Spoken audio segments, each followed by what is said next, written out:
It was our spot, tucked in the corner of that cozy little cafe, where the smell of cinnamon clung to the air and the waitress knew our names. Claire and I had met there every week for years. No matter what was going on, we always made time. So I ordered her usual too, just in case she showed up late. Then my phone buzzed. Caught up with work? Rain check? That was it. No smiley face. No, I'll make it up to you. Just cold. Distant. Something felt off, but I shrugged it away. She was probably just stressed. We all get busy, right? Later that day, I grabbed Ethan's tablet to finally buy that vintage cookbook I'd been eyeing for weeks. He'd left it on the couch, open. I wasn't snooping. I had no reason to. But as I was typing in the search bar, a message popped up. Claire's name. I didn't mean to click it. It just happened. And what I saw made my stomach turn. Flirty messages, emoji-filled innuendos, and then the photo. Her. Like that. Sent to him. My hands went numb. I wanted to unsee it, to rewind time, to tell myself it was some kind of twisted prank. But I couldn't. I sat there, the tablet still glowing in my lap, as everything I knew started to crumble. My best friend. My boyfriend. The two people I trusted most. And they were doing this behind my back. I didn't scream. I didn't throw anything. I just cried. The quiet kind of crying, the kind that makes you feel like you're disappearing. But when the sun rose the next morning, something in me had shifted. I looked at my reflection, puffy eyes and all, and I knew what I had to do. They had broken something in me, but they had no idea what I was about to rebuild in return. You know what's strange? The hardest part wasn't the betrayal itself. It was the silence that came after. The way I sat at the edge of my bed, wrapped in a blanket that still smelled like him, wondering how long it had been going on. Was it one night? A month? Did they laugh about me when I wasn't around? Every memory twisted into something ugly. Our late-night talks, the sleepovers with Claire, the times I'd gush about Ethan while she smiled and nodded. God, she must have been smiling for all the wrong reasons. I thought about texting her. I thought about texting him, just to say, I know. But something held me back. Pride, maybe, or clarity. The kind that comes when you're finally too hurt to keep begging for answers. Because deep down, I already knew the truth.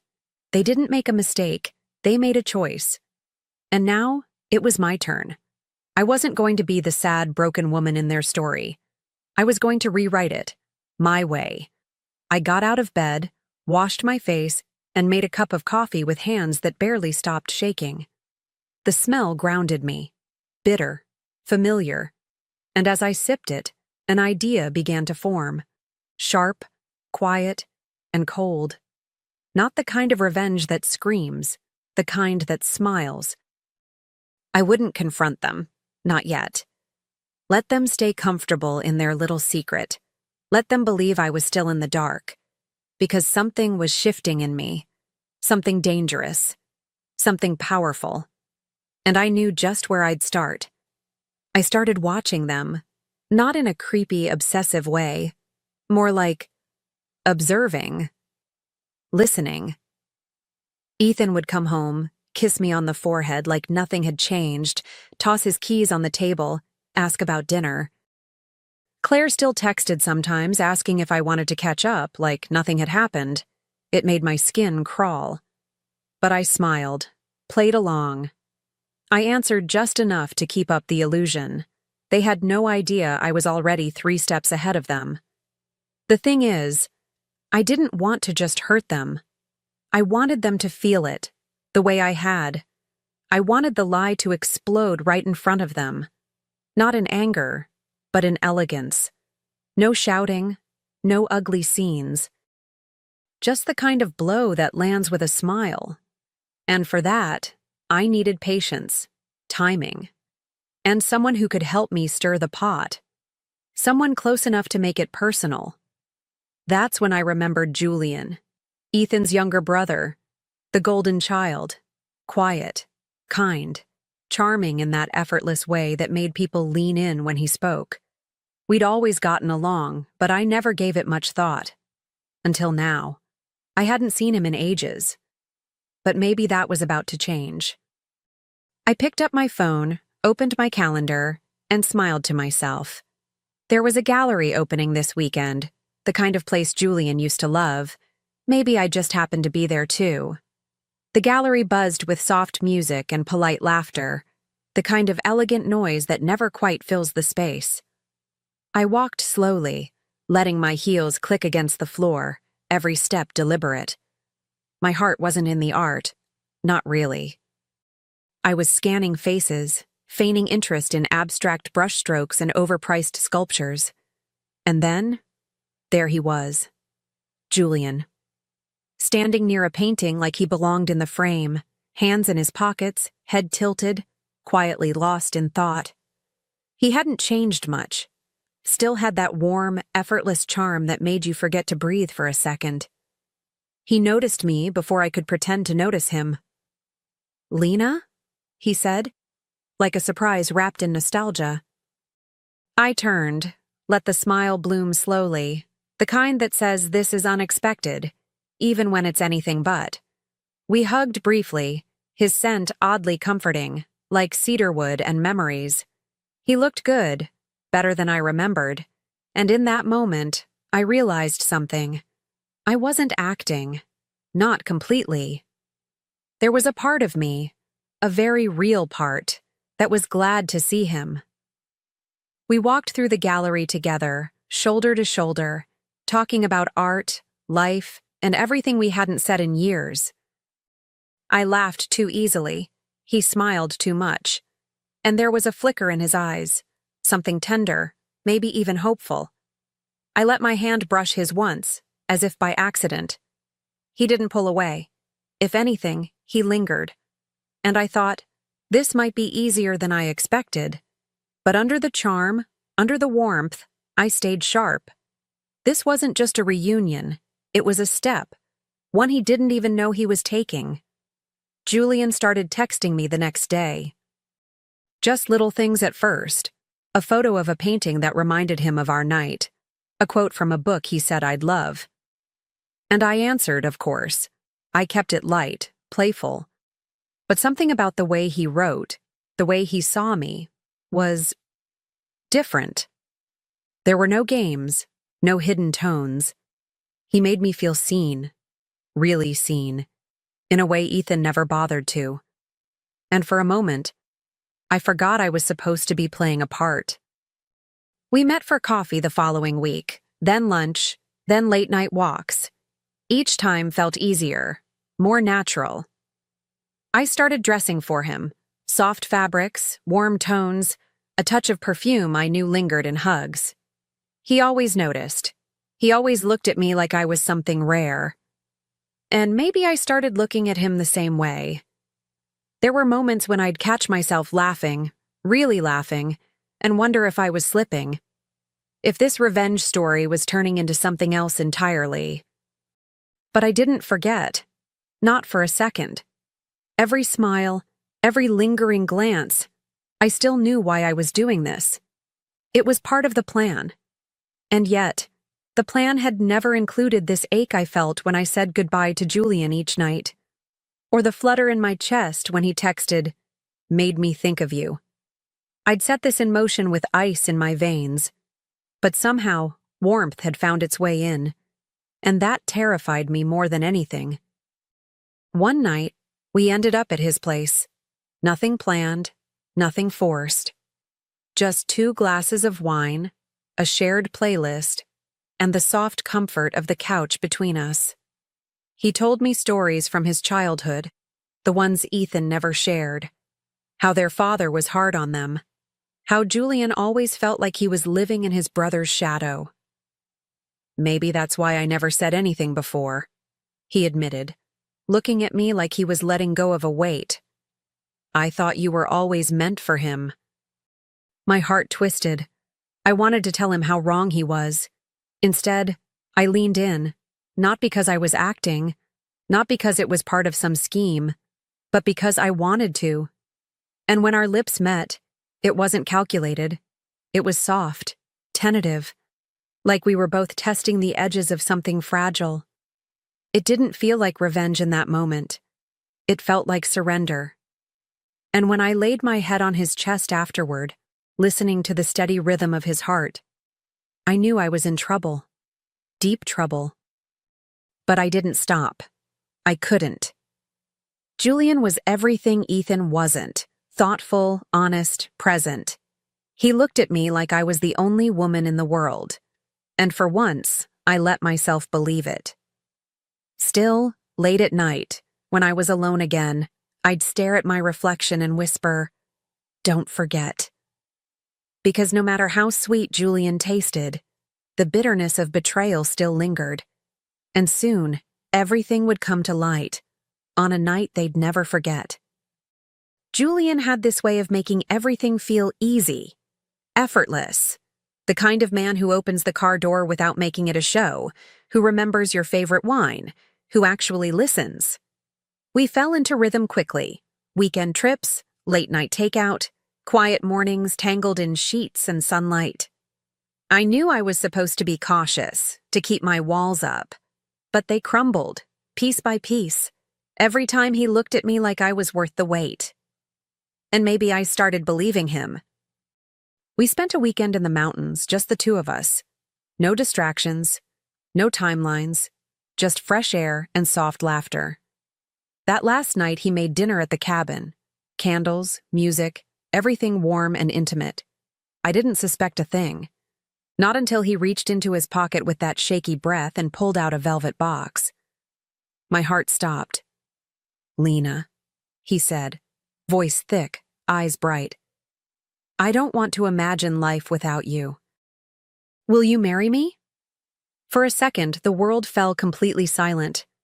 I should have said no, or at least hesitated longer. But in that moment, I didn't see Ethan. I didn't see Claire. I saw Julian, real, open, waiting. Then, like lightning, it all rushed back. The photo, the betrayal, the silence that followed. I looked him in the eye and said yes, not out of pity, not out of guilt, but because this was the moment, the one I'd been building toward, and the timing couldn't be more perfect. Julian kissed me like he'd just won the lottery, like I was some rare gift he never expected to hold. And for a moment, I let myself melt into it, into the way his hands trembled slightly as he held my face, into the quiet gasp he made when I said yes. It was pure. It was honest. And it wasn't his fault that my heart was still carrying scars he didn't put there. But as he held me close that night, his breath warm against my skin, I couldn't help but feel it. That sharp edge inside me. The one that hadn't dulled. Not yet. A few days later, his parents invited us to a family dinner. A small celebration. Casual. Just the family. I knew what that meant. Ethan would be there. Claire, too, probably clinging to some desperate excuse for proximity. "She's still friends with the family," Julian had said once, not realizing how those words burned. But I smiled and said yes, because of course I did. It was almost poetic, really. The timing, the symmetry. The trap was setting itself. The night before the dinner, I stood in front of the mirror, staring at the ring on my finger. It sparkled, a soft, romantic stone, probably chosen with care. It wasn't just a symbol of love. For me, it was armor, a statement, a reckoning. I practiced my smile, the one that would disarm and devastate. The one that would look Claire dead in the eye and ask nothing out loud, but say everything she needed to hear. I wasn't nervous. I was ready. I chose my dress carefully. Soft cream silk, simple but striking. Not loud, not flashy. Just enough to say, "I belong here, and I'm not the woman you left behind."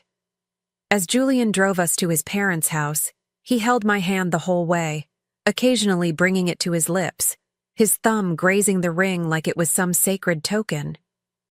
I smiled at him, because he deserved that. The warmth, the sweetness. He was a good man.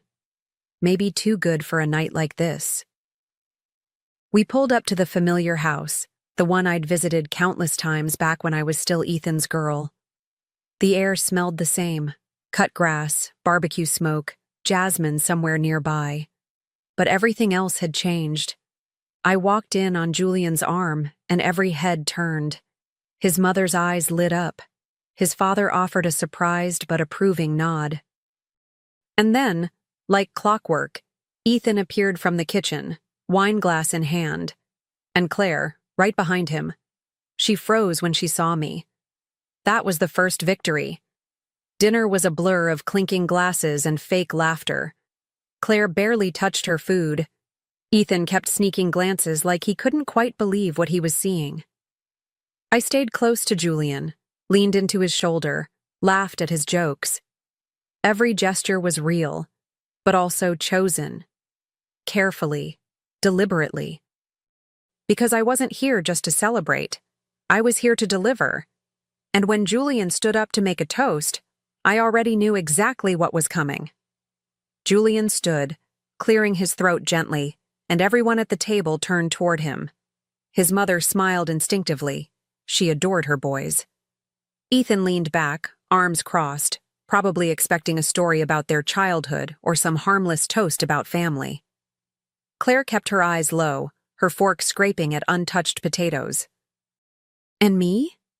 I kept my face soft, almost shy, as if I didn't know what was coming. But inside, my heart was pounding like a drum.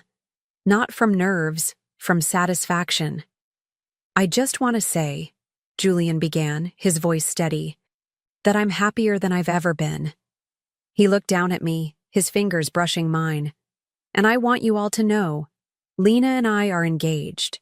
Gasps echoed like a ripple. His mom clapped her hands together. His dad raised his eyebrows. But I didn't look at them.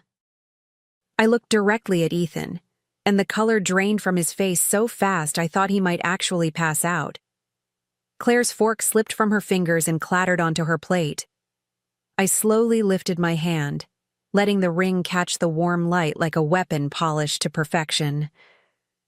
"Surprise," I said with a small, sweet smile. "The kind you give when you've already won." Ethan opened his mouth, then shut it. Claire stood up abruptly, muttering something about the bathroom. I didn't stop her. I just watched her leave, her heels clicking too fast across the tile. Ethan started to rise too, but not before I gave him the finishing touch. I turned toward him, eyes steady, and said, "Funny how life works. I lost a boyfriend and a best friend, but gained something much better." The room was so quiet, you could hear the fireplace crackle behind us.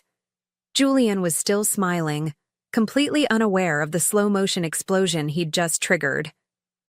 His arm stayed around me, proud and protective, while Ethan stood frozen, holding that stupid wine glass like it was anchoring him to reality.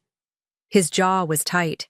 His eyes flicked from my face to the ring and back again, trying to solve a puzzle that was already finished. Part of me wondered if he'd say something, if he'd try to stop this somehow. But he didn't. He couldn't. Claire hadn't returned. No surprise there. She was probably in the bathroom trying not to vomit, or cry. Maybe both.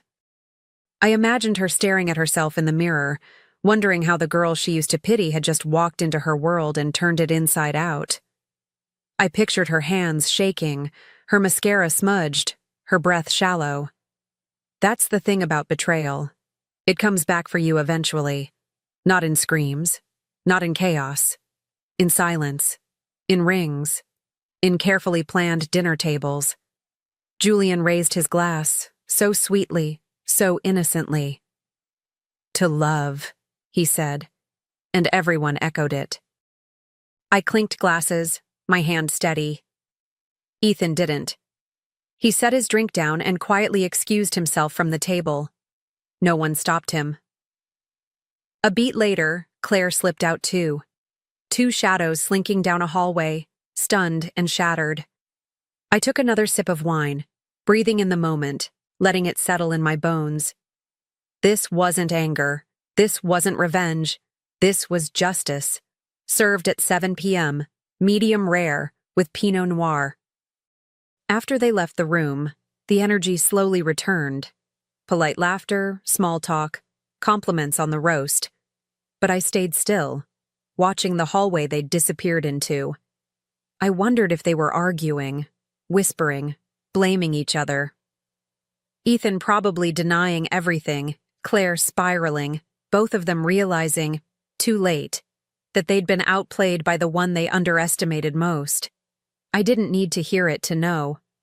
That kind of panic has a presence, even behind closed doors. Julian leaned into me, kissed my cheek, and whispered, "You okay?" My heart pulled a little at that. He was so genuine, so untouched by all the mess beneath the surface. I nodded, resting my head lightly on his shoulder. "Never better," I said. And in that moment, it wasn't even a lie. Because for the first time in a long time, I felt in control.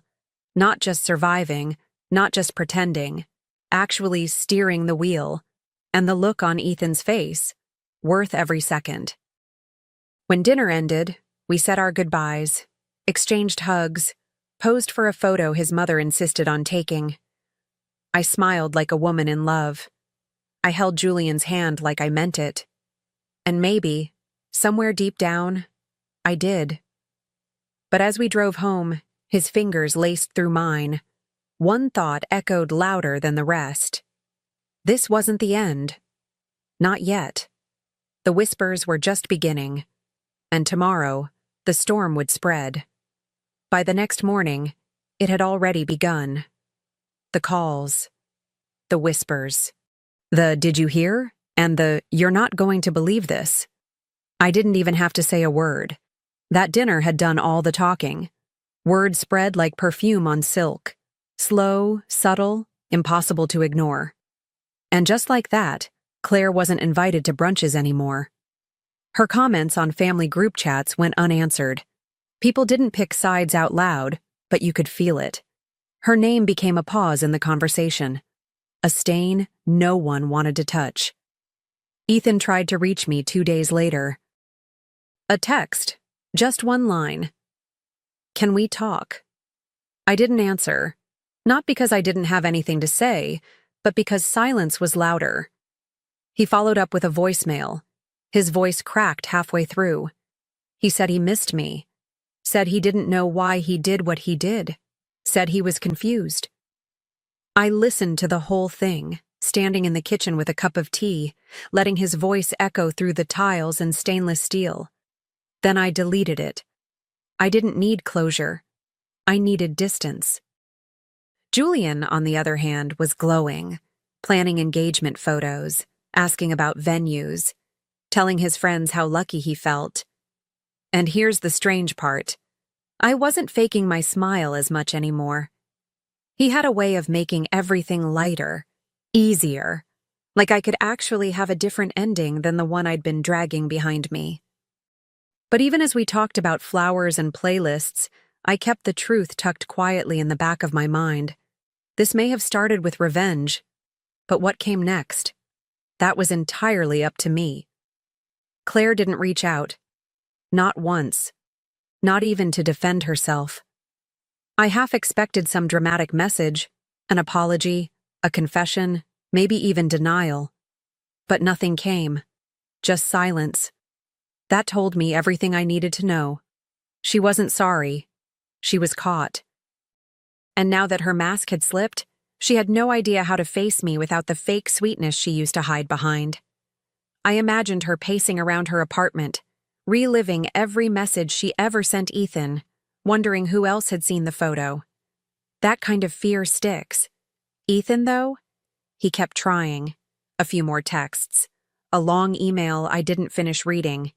He even showed up once, outside my building. He didn't come in, just stood there, staring up at my window like a ghost from another life. I watched him from behind the curtain, heart steady, eyes dry. The man I once loved was now a stranger. And I didn't owe that stranger a damn thing. Let him stand in the cold.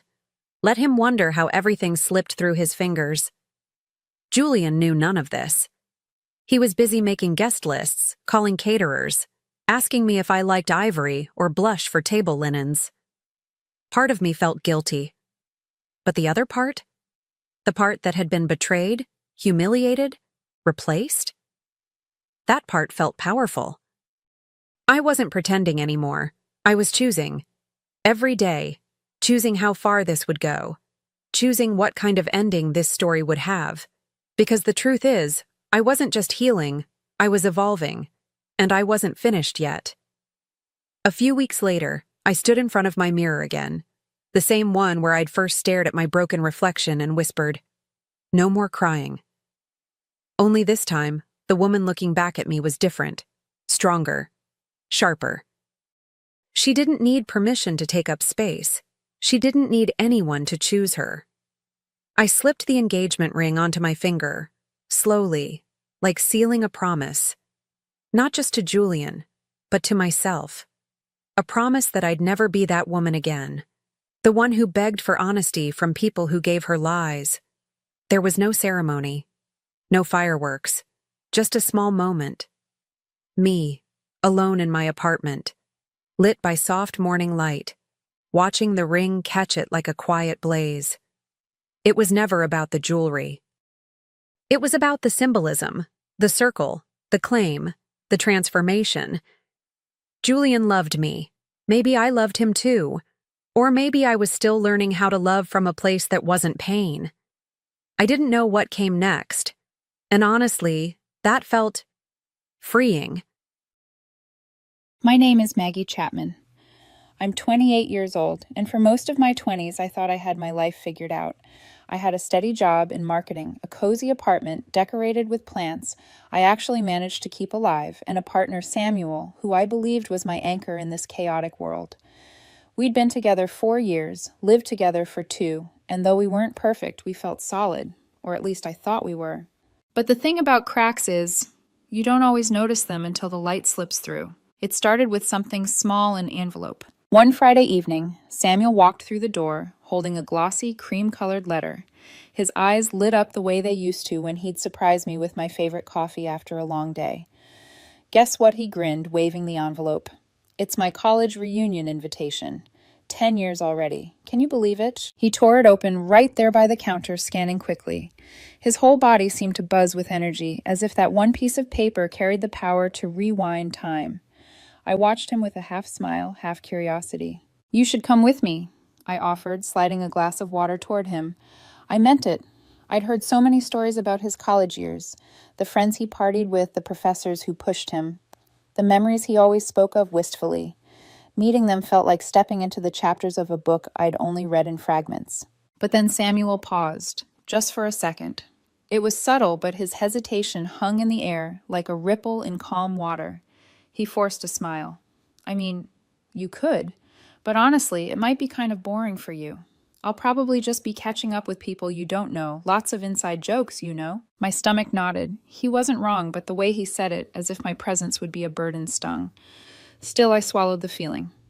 Whatever makes you happy, I said lightly. Just promise me you'll have fun. He leaned over, kissed my forehead, and whispered, "Of course." I told myself not to read too much into it, but the hesitation stayed with me, echoing in a place I didn't want to explore. The weekend of the reunion arrived, and Samuel transformed. I watched him iron a new button-up shirt he'd bought just for the occasion.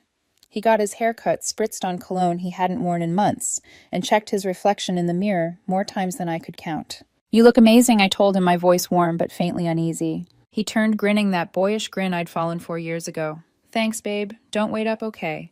If it runs late, I'll just text. I nodded, hiding the tightness in my chest. He left buzzing with anticipation, and for the first time in years, the apartment felt too quiet, like silence had seeped into the walls. The first night, around 7 p.m., he texted, having fun. Everyone looked so different. I smiled, relieved. At least he thought of me. But then nothing silence until nearly 200 a.m. Sorry, lost track of time.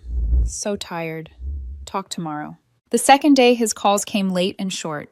His voice was effervescent, sparkling in a way I hadn't heard in months. It's amazing, Maggie. It's like no time has passed. We stayed up until 4 a.m., just talking. I forgot how much I missed this. Something in me clenched. What feeling I wanted to ask. Instead, I laughed softly and said, "That's great, Sam. I'm glad you're enjoying yourself." But I couldn't shake the image of him surrounded by people who had known him before me, people who represented a version of him I'd never touched. When he returned Sunday evening, he wasn't the same. His smile lingered as if it belonged somewhere else. His eyes darted to his phone every few minutes, a private grin curving his lips.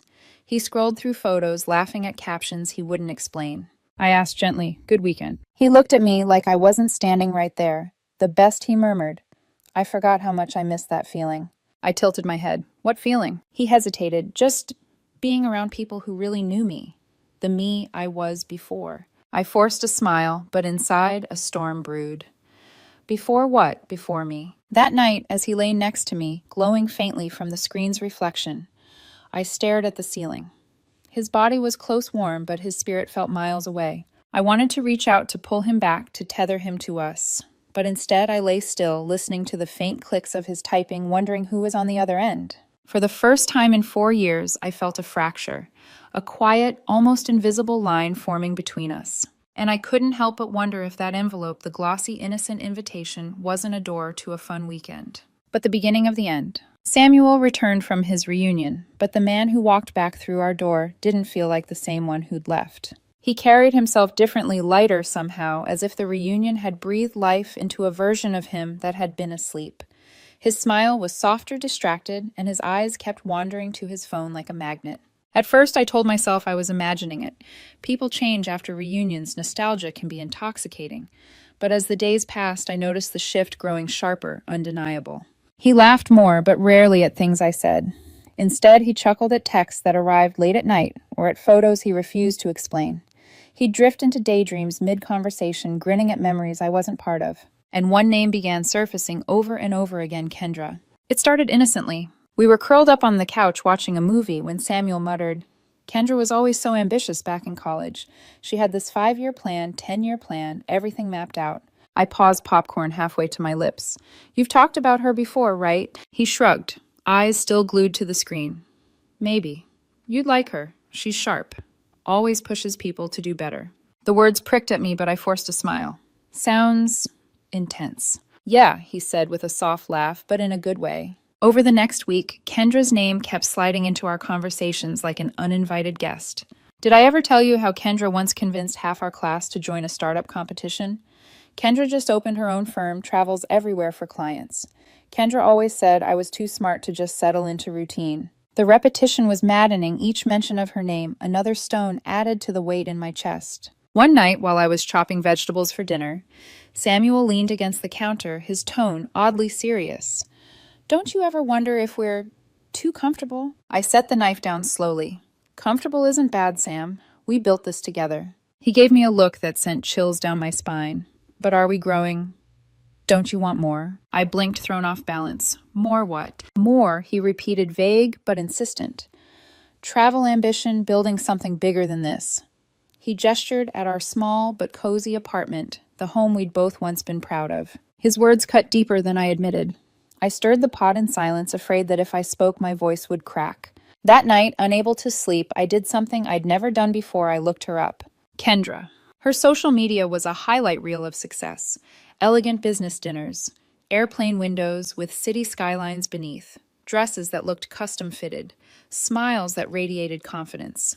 And there, nestled between the glamour, were photos from the reunion. Samuel and Kendra side by side, their shoulders brushing. His grin, wide unguarded, was one I hadn't seen in years. My stomach twisted, the glow I'd noticed when he came home. It wasn't about nostalgia, it was about her. The days that followed blurred together in a haze of suspicion and aching quiet. Samuel stayed late at work, more often his explanations thin. He stepped outside to take calls, lowered his voice when I walked by, and laughed at things I would never hear. I tried to pretend nothing was wrong, but my chest felt hollow, as though some essential piece of us had already been carved away. And then one evening, while searching for the spare car keys in his bag, my hand brushed against something unexpected. Receipts. 2 of them. From hotels in our city. Dated within the last 2 weeks. My blood ran cold. Samuel never mentioned any hotel stays. Not for work, not for friends, nothing. I stood frozen in our kitchen, the receipts trembling in my hand.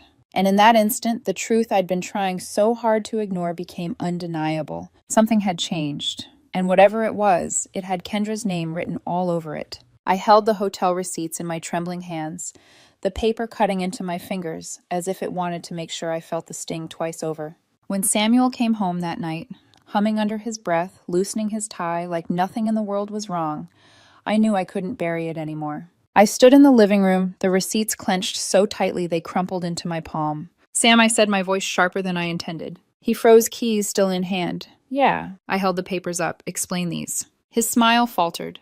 For a moment, the silence between us was so loud, I could hear my own heartbeat thundering in my ears. He looked at the receipts, then back at me. His jaw tightened. "You went through my bag." I almost laughed, sharp, bitter, humorless. "Don't do that. Don't turn this into me snooping. I was looking for the car keys, the ones you told me to grab. These just happened to be there. So, why hotels?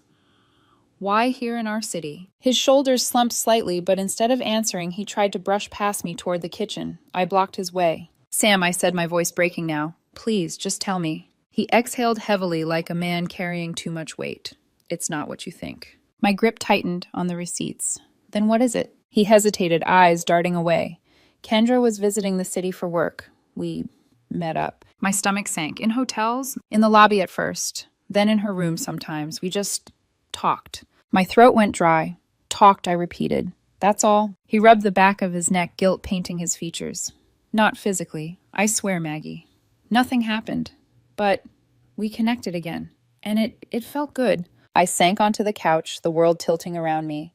His honesty was like a knife cleaner, sharper, almost crueler than a lie. "Not physically," I whispered, "but emotionally." He sat on the armrest opposite me, burying his face in his hands. His voice cracked when he finally answered. "Maybe. I don't know. I'm confused." I stared at him, tears burning my eyes. Confused about us or about her? He lifted his head, eyes glassy. Seeing Kendra again brought back memories. Feelings I thought I'd lost. She reminds me of who I used to be. Ambitious, hungry, alive. And now I'm just, what? 28, working in marketing, coming home every night to Netflix and takeout. That's it. The words slammed into me like waves relentless. I gripped the cushion to steady myself. "That's our life, Sam. The one we built together. Since when is that not enough?" He shook his head, tears slipping down his cheek. "It's not about enough. It's about settling. Kendra always told me I was too smart, too ambitious to settle. And maybe she was right." Something inside me snapped. I stood, my voice shaking but fierce. "So what am I?" "Sam. The consolation prize. The safety net when your big dreams burn out." He flinched. "No, Maggie, it's not like that." "It is like that." I cut in my tears, finally spilling over. "You're sitting here telling me our love, our home, our life together, it's just settling. Do you even hear yourself?" He looked at me with tortured eyes, and then he whispered the words that shattered me completely. "Sometimes I wonder what my life would have been like if I'd chosen differently." The room went dead silent. I stared at him, my chest aching so badly it hurt to breathe. For a long moment I couldn't speak, and then quietly I forced the words out. "Then maybe you should find out." His eyes widened. "Maggie, no, that's not what I meant." "Yes, it is," I said firmly, though my voice trembled.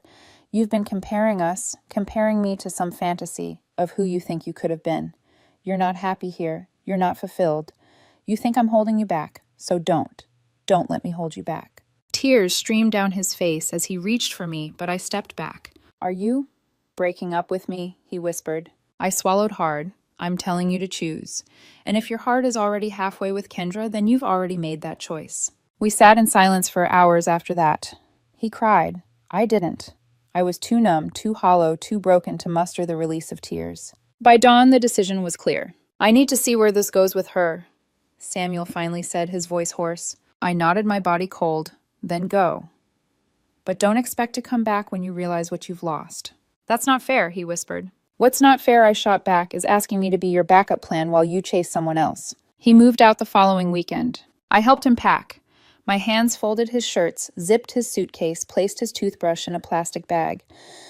It was the cruelest kindness I could offer, helping him leave me behind. When the door finally clicked shut, I stood in the empty apartment staring at the space he used to fill. The silence pressed down on me, and for the first time I wondered if I'd ever been enough. The day Samuel left the apartment didn't feel like home anymore. His absence wasn't just a missing pair of shoes by the door or the empty side of the bed, it was everywhere. His scent lingered in the closet. His laughter still echoed faintly in the living room. Every drawer I opened seemed to mock me with the hollow space where his things had been. I told myself I was fine. I told everyone else I was fine, but inside I was unraveling. The first few weeks were brutal. Nights stretched endlessly, and mornings mocked me with silence. I woke up half expecting to hear him making coffee, only to find cold countertops and a kitchen that had forgotten how to breathe. The smallest things became triggers, a TV show.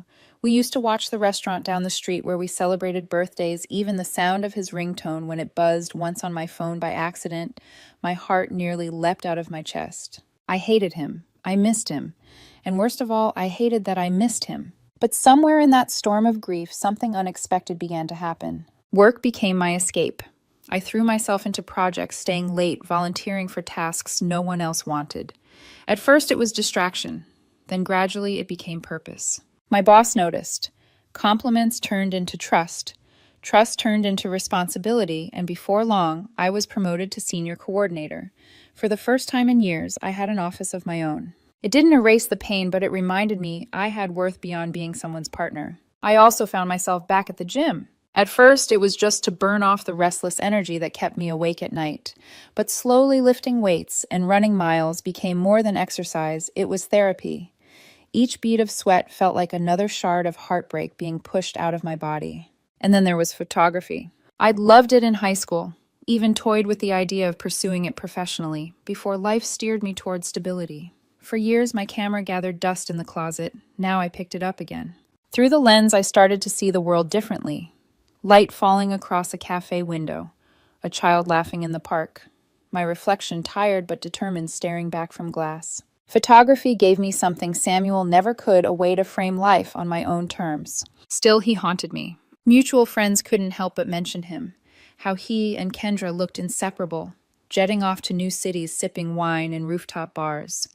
Their photos littered social media, two silhouettes against sunsets, their smiles painted to perfection. I tried not to look, but late at night, loneliness got the better of me, and each photo carved a deeper wound. I imagined them laughing over private jokes, her hand slipping into his, her voice whispering promises I'd once believed were mine. But then, whispers began to shift. At first it was small. A friend mentioned Samuel had quit his job to move closer to Kendra's city.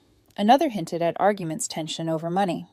Someone else muttered that Kendra's firm wasn't as successful as it appeared, that her glamorous lifestyle was financed by credit, not profit. And slowly the cracks appeared. One friend confided to me, "Maggie, honestly, he doesn't look happy. He looks tired, like he's chasing something he'll never catch." I should have felt vindicated. Instead, all I felt was sorrow. Because beneath the betrayal, beneath the anger, part of me still remembered the man who used to bring me tea when I was sick, who danced with me in the kitchen at midnight, who once looked at me like I was the only person in the world. But that man was gone, and the one left behind had chosen a fantasy over reality. By the end of that year, I realized something important. Yes, Samuel had left me. Yes, he had broken me in ways I never thought possible. But in his absence, I was rebuilding. Piece by piece, I was rising not for him, not to prove him wrong, but for me. For the first time in years, I wasn't just Samuel's partner. I was Maggie Chapman. And though I didn't know it yet, this rise was only the beginning, because Samuel's fall was already on its way. By the time spring rolled around, Samuel's perfect world with Kendra began to crack wide open. At first, it was just whispers.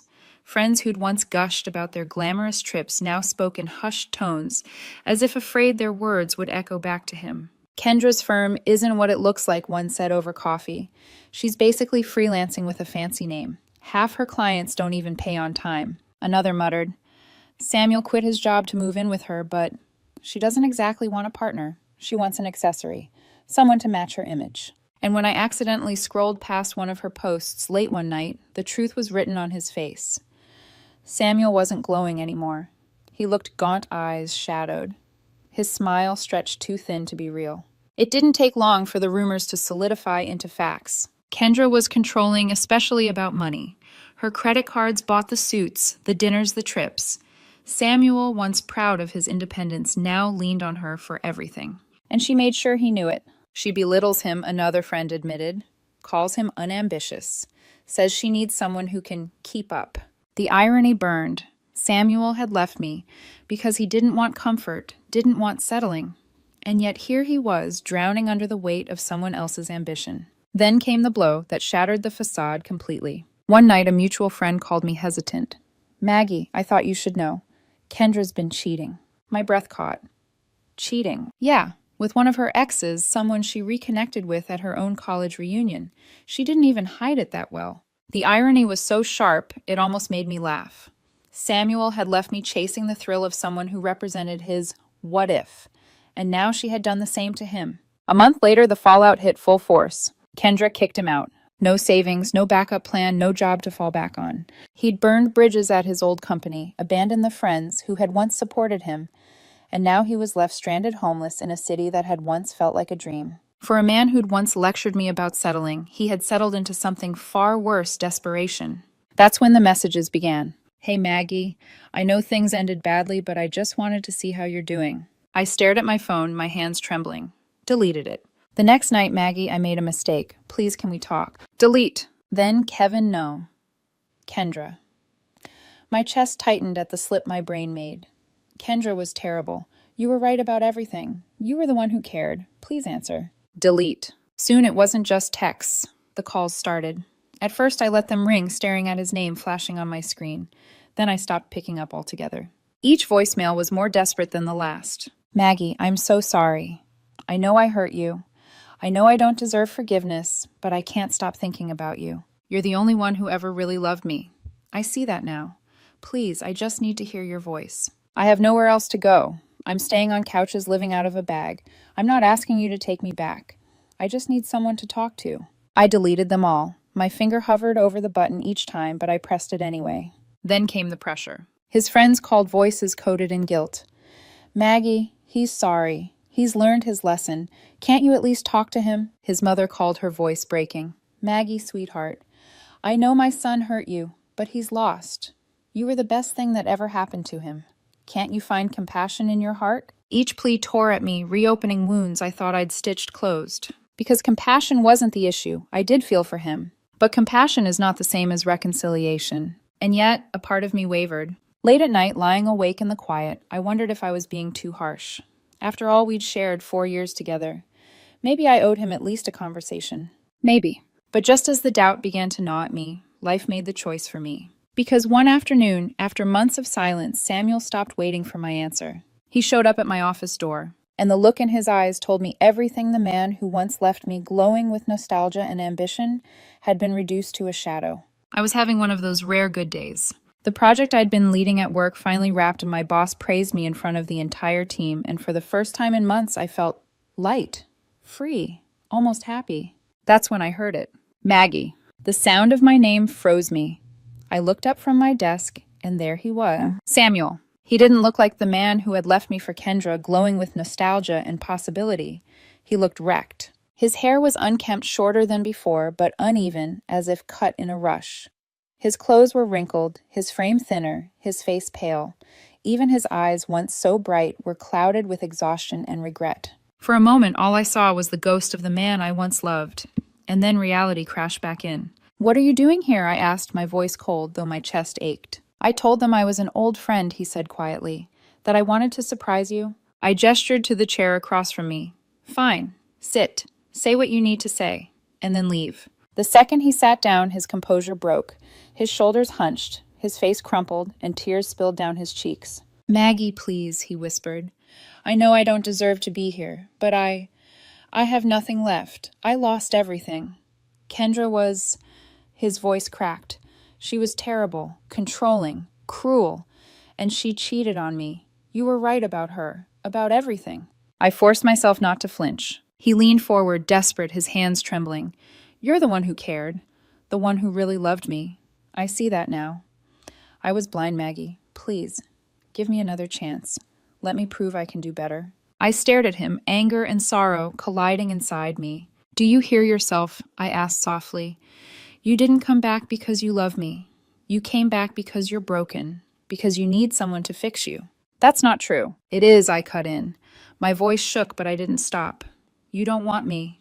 You want security. You want comfort, because your fantasy crashed and burned, and now you remember what I gave you. But I am not your backup plan, Samuel. His tears came harder, his voice cracking. I know I hurt you, but people make mistakes. Don't you believe in forgiveness? I forgave you a long time ago, I said quietly.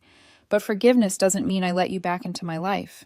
You chose her. You left me, and you don't get to rewrite history just because it didn't work out.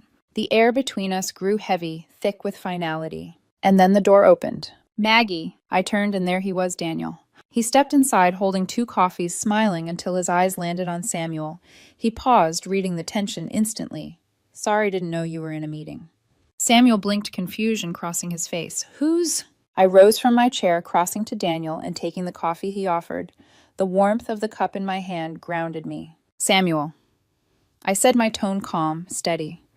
This is Daniel, my boyfriend. Daniel gave Samuel a polite nod. Nice to meet you. Samuel's face went pale. He looked at me, his voice barely a whisper. You're with someone else. Yes, I said simply. Is it serious? His voice cracked, desperate for any thread to cling to. It is, I answered firmly. And whether it was or wasn't, it's not your concern anymore. He sat there, stunned, tears dripping onto his hands. You moved on, he murmured, more to himself than to me. I had to, I replied, because you made sure I had no choice. Samuel looked up at me, eyes raw, pleading. Maggie, please. Don't say this is it. Don't say 4 years meant nothing. My throat tightened, but I forced the words out. 4 years meant everything. That's why it hurt so much when you threw it away. But that chapter is closed. There is no going back. The silence stretched until he finally stood. His movements were slow, heavy, like a man walking through water. He lingered by the door, his back to me. Then softly he said, For what it's worth, I really am sorry, and I really did love you. I swallowed hard, I know. And I hope you figure things out. I really do. But it won't be with me. He nodded once, then left. The door closed. And just like that, the ghost was gone. I stood frozen, heart pounding, until Daniel touched my shoulder gently. Everything okay? He asked. I exhaled shakily, finally allowing the tears I'd been holding back to slip free. Yeah, it's just someone from my past trying to revisit old decisions. Daniel squeezed my hand, his presence grounding me in a way Samuel never had. Do you want to talk about it? I shook my head. Not really. Then how about dinner? Instead, he smiled. I let out a shaky laugh. Always. We left the office together. I didn't look back. When the door closed behind Samuel, I thought I'd feel shattered, that I'd collapse into grief the way I did months ago when he first walked out of our home with his suitcase. But instead I felt nothing. No anger, no longing, no pain. Just a strange, quiet relief, like an old wound that finally stopped bleeding. In the weeks that followed, Samuel's presence faded further and further from my life. Friends told me he'd moved back in with his parents. He was looking for work again, starting from scratch. Some pitied him. Others shook their heads, calling it karma. Me, I didn't feel anything at all. Not hatred, not vengeance, just distance. Because the truth was simple, his life wasn't mine to carry anymore. Meanwhile, Daniel and I grew closer. Our relationship wasn't flashy. No rooftop champagne photos or curated travel reels. We cooked together, burned pancakes, laughed over stupid jokes, and took long walks at dusk. He didn't make me feel like I had to compete with some fantasy version of myself. With him, I could just be Maggie. One evening, as I watched him pour wine into 2 glasses, I realized how different it felt. With Samuel, love had been a constant test. Was I ambitious enough, exciting enough, worthy enough? With Daniel, love wasn't a test. It was a home. Still, sometimes late at night, memories returned. I'd lie awake staring at the ceiling and wonder, what if I had fought harder? What if I had begged Samuel to stay? What if I had opened the door when he came crawling back? But each what if collapsed under the same truth. Someone who truly valued me wouldn't have risked losing me in the first place. And someone who saw me as settling never really saw me at all. That's when it clicked. The lesson I hadn't realized I was living all along. You can't make someone choose you. No matter how much you love them, no matter how much history you share, no matter how hard you fight, you can only choose yourself. And sometimes choosing yourself means letting go, even when your heart once clung to the idea of forever. Samuel thought he was trading up when he chose Kendra. He thought ambition and glamour would outweigh stability and love. Instead, he traded away the one person who loved him, not for who he could become, but for who he already was. That loss wasn't mine to carry, it was his, and I refused to let his mistake define me. Now, as I sit here telling you this story, Daniel's laughter drifts in from the kitchen, mingling with the smell of pasta sauce simmering on the stove.